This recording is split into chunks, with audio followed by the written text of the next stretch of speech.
Welcome to our video on the blood moon in Scorpio on May 16, 2022.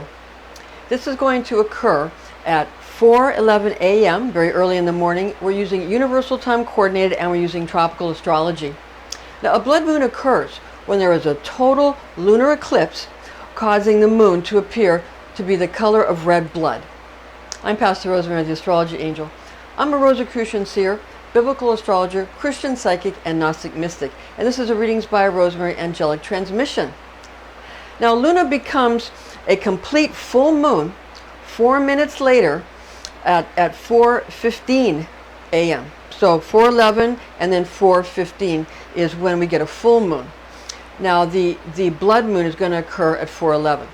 Okay, the blood moons are just as provocative as full moons in causing people and animals to really act out in very frenetic ways, with blood moons adding an extra dose of anger into the mix. You need to be aware of that. Now, this blood moon in Scorpio, it brings with it a sense of hurriedness, suspicion, and insurgency. Occurring in the mansion of the moon, some cultures call the tail of Scorpio, while others give it the name the tail of the scorpion. This proves to be a blood moon in which it has the power to really sort of break through barriers, and therefore make sure that the barriers that you want to penetrate will cause health and not injury to yourself or those in your charge. So this is going to have a lot of energy. There's going to be a lot of energy in the mix, and you're going to want to make sure that you're doing things that are constructive and not destructive, unless of course it's creative destruction and it's something that you've planned in order to create something else. Now, during this lunar mansion and its intense activation during this blood moon in Scorpio, you may use the power of the lunar eclipse to ask Lunar Angel Amutiel to award you conquest in breaching whatever obstacles you wish to overcome and conquer. So the Archangel Amutiel, this is a lunar angel of the moon, and it's one of the 28 lunar angels that go with the 28 lunar mansions, Amutiel. Okay, so Amutiel can help you overcome obstacles, overcome barriers, and break through membranes that are sort of in your way. Again, make sure that this is something that you feel that is something that is healthy and constructive for you and others. And make sure you're not putting yourself in a dangerous situation, because again, these are intense energies coming together during this blood moon in Scorpio at this time. Now, making pictures or images or renderings or symbols or icons for yourself or for your team, as well as for people you desire to influence, of you rising up above and prevailing over a specific encumbrance, will help angelic forces of Lunar Angel Amutiel to assist you in your conquest to really overcome that which hinders you. Okay? Now, gaze at your chosen pictures that you've created or that you've provided for yourself. Gaze at those chosen pictures as a sort of imprinting it upon your consciousness or upon the consciousness of those you want to affect well ahead of time in this event, so that it infiltrates into your psyche. This is especially powerful and potent during a full moon and a blood moon. You can do it either for yourself or others, because you have a full moon, it's projective energy, and then right after the full moon, like a second after, then it's receptive energy that's beginning.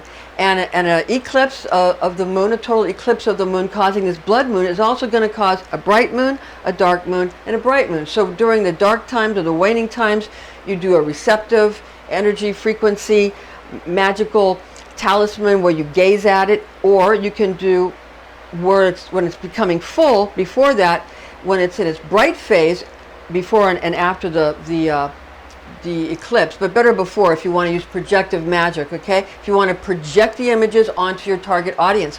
So say you want people to think you're able to overcome something. These are the pictures of you overcoming an obstacle, and you put it up there like on social media for everybody to see, and it will influence them.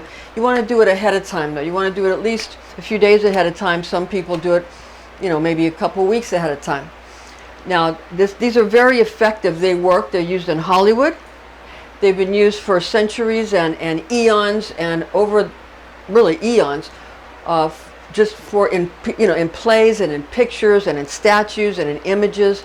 So these are ancient images that are used, and they can be, again, projected into your psyche so that you can get the benefits, or projected into the psyche of your target audience. Okay, now we're going to take a look at the planetary formula for this event, as well as the planetary archangels and zodiac angels involved, which may be evoked, and that evoke is to call upon, or you can invoke it into your sacred circle, into your sacred space, into your magic circle. That's the invoking with the en, or you can also invoke into yourself. It's like taking on an angelic form, taking on a god form, it's called. And this is what actors and actresses do, and musicians do it too, when you want to sort of take on a persona of something more powerful than an average human, and you want to kind of radiate that angelic energy or that god force energy. And that's how you do this. And you want to go ahead and utilize these energies and these angelic frequencies. Now, what you want to do is you want to gather the angelic energies which may align with any magical currents one might want to utilize for this event. So whatever you want to utilize for this event, you're going to want to go ahead and align with a magical current that you feel is going to give you the best outcome for the pictures and the images or the icons or the statues or the sigils that you've created. You can take a name and you can make a sigil out of a name where you put the letters over each other so that your subconscious mind and your unconscious mind know that you wrote a certain name or word, but your conscious mind, when it looks at it after you've forgotten about it for a little while, it just looks like a sigil or a gibberish, sort of a nonsensical sort of pattern, and that bypasses the left brain and goes right into your right brain and helps you to imprint your right brain, getting rid of the noise of the left brain. Logic is simply noise, while the magician of the right brain does her work through images, through smells, through sight, through feeling, and also through hearing. Okay, so you're going to want to use the senses. Okay, even taste. You can use all of your senses to imprint the right brain, and you can bypass the left brain of other people. And the more nonsensical it seems, the more powerful it is. Again, the more nonsensical it seems, the more powerful it is. Right, because then people who are logical, they won't get it, and the symbols will simply go right into their right brain, and then of course it's imprinted upon their psyche without them, and a subconscious mind. Okay, so that's the way Hollywood's done it. It's the way religions have done it forever. It's the way, again, religions use it, Hollywood uses it, and any artists use it. Everybody uses it. That in politics, they use it in politics too. Okay, and they use the ancient symbols that are very potent, which the lunar mansions are known for. Now, we're going to go ahead and talk about that during May 16th of 2022, this blood moon, during this very intense event, Luna will be again in the sign of Scorpio, the Scorpion, which is similar to the natural 8th house of birth, sex, death, and debt. Okay, so Scorpio's on the 8th position in a natural chart, where Aries is 1, Scorpio's number 8. So these are potent events, milestones in your life: birth, sex, death, and debt. Okay, so these are very important things that you can use pictures to overcome and get the things that you want out of this, and you or your team or those that you care for. Now, a full moon, and thus a blood moon, reveals moonlight in her full brightness until the total lunar eclipse happens, giving Luna her bloody hue. Now, any magical purpose intended will resonate potently with the completion of projective magic rituals such as we have already discussed. while also being efficacious for the beginning plans in receptive magic spells. Remember, before the eclipse and before the full moon, the energies are rising and brightening, and during the lunar eclipse, which is the blood moon when it looks red, and as the moon begins to wane after, even though it'll go bright again, but that's when these energies will start to wane. But there's more really kind of projective energy, but the eclipse is going to add that sort of, that intense anger. And Scorpio's already ruled by what? Mars and Pluto, okay? Mars, god of war. So what you want to do, and you know, Pluto is a very revolutionary planet as well, and transformative. It's about transformation. So these are intense things: birth, sex, death, debt, and it's in Scorpio, okay? So a lunar eclipse happening during the full moon, they all happen during a full moon, turns into a complete illumination to blood, that's the darkness, and then back again into the revelation of radiance, but then after it'll be going down, waning moon. So that's when more receptive things can occur. So be very, very mindful if you are mad at yourself, okay? And you try to affect yourself potently to overcome something. Don't get yourself so keyed up with these energies that you end up doing something that might cause harm to you or others, because again, these are intense energies. All right? So use these in a way that will benefit you and benefit those in your charge, and not harm people or cause violence, okay? Make it be the overcoming of obstacles in your career or in your love life or in your money, but not to harm other people during this, because these are those kind of intense energies that can be used for that. Nefarious necromancers can use it for that, so you want to make sure you're using it for things that are going to be good for you and those you care about. Okay, now the moon in Scorpio. Moon in Scorpio, Luna gives the Scorpion power, passion, magnetism, and forceful emotions. Very forceful emotions that we're talking about, okay? Planetary archangel of the moon is Gabriel. Gabriel. The archangel Gabriel is the archangel of all the water signs, of which Scorpio is fixed water. Fixed water. So Gabriel, again, for all the water signs, the archangel that rules over them, and on the earth coordinates rules over the watchtower of the west on the earth coordinates. Now in the celestial coordinates rules over the north. Yes. Okay. Now, yes, Gabriel, the west for earth coordinates, and for the celestial coordinates in the north. Okay. Now the Zodiac Angel for Scorpio is Barchiel. Barchiel, the angel for Scorpio. Scorpio.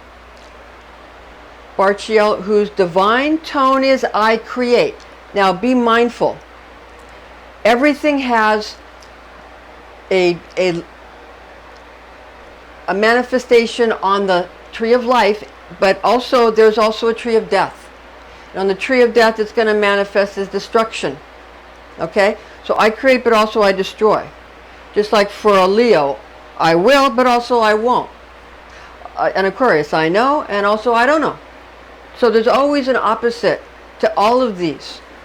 Okay? So that is always there, because without the I create, there would be no I destroy. Without the I destroy, there would be no I create. Without dark, there is no light. Without light, there is no dark. Without male and female, but unless they work together, you have nothing.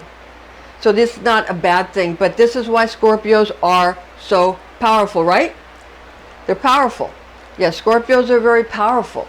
So therefore, and if you have anything in Scorpio, pay attention to that during this blood moon, because that planet or asteroid is going to be activated potently during this blood moon. Okay, now the tarot card for The moon or Luna is the High Priestess card. The High Priestess card. And she sits between the twin pillars of Joachim and Boaz. Joachim and Boaz. Okay? And she wears the triple crown of the goddess on her head and sits in front of a wall of pomegranates, has the crescent moon, the receptive moon at her feet, and the waters of God consciousness flow over her and over the crescent moon that's receptive to the God consciousness. And she's the path to the higher self. The Hebrew letter Gimel means camel. Okay, she's the path. And also she's the way to the higher self, to the crown chakra. Also, she has a cross on her chest, and she holds a Torah scroll in her arm. It says Torah. Remember tarot and Torah, because tarot is right brain picture, and the Torah is the left brain, the words, the concepts, the ideas. Remember in the movie Int'l, when the man came about with his wagon drawn by the horse saying, picture books for women and scriptures and textbooks for men. Picture books for women and scriptures and textbooks for men. This is what this is about, the right and left brain. The left brain being the masculine, the right brain being the feminine. But remember, this side of your brain rules this side of your body, and this side of your brain rules that side of your body, so don't get it confused. Okay, now musical note in the ancient Western array for the moon. The ancient Western musical array the ancients used for the moon is F. And I'm going to play that for you now.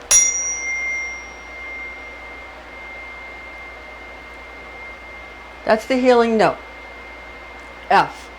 And the High Priestess is for the planet of the moon. They used to call it the ancient planets. The moon and the sun were called ancient planets because planet means wanderer. So the High Priestess card is for the planet of the moon. That's the correspondence. That's the association, okay?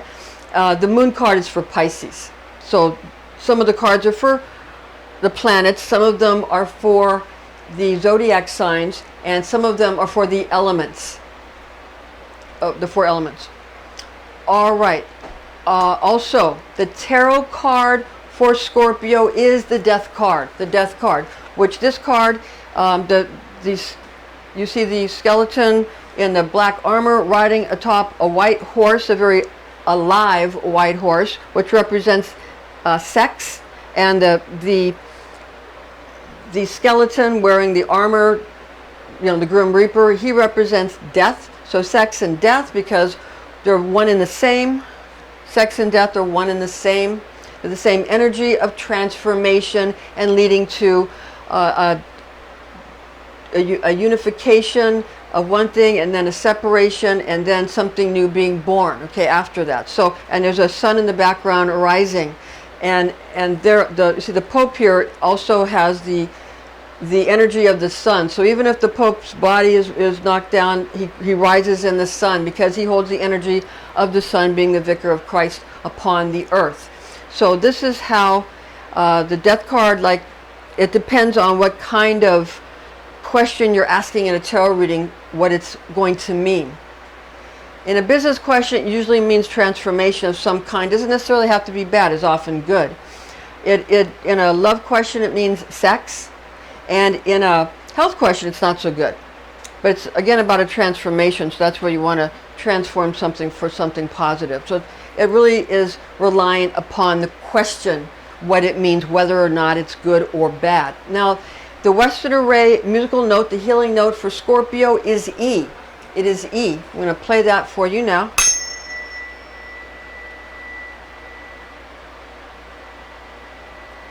E, the healing note in the Western array, E for Scorpio.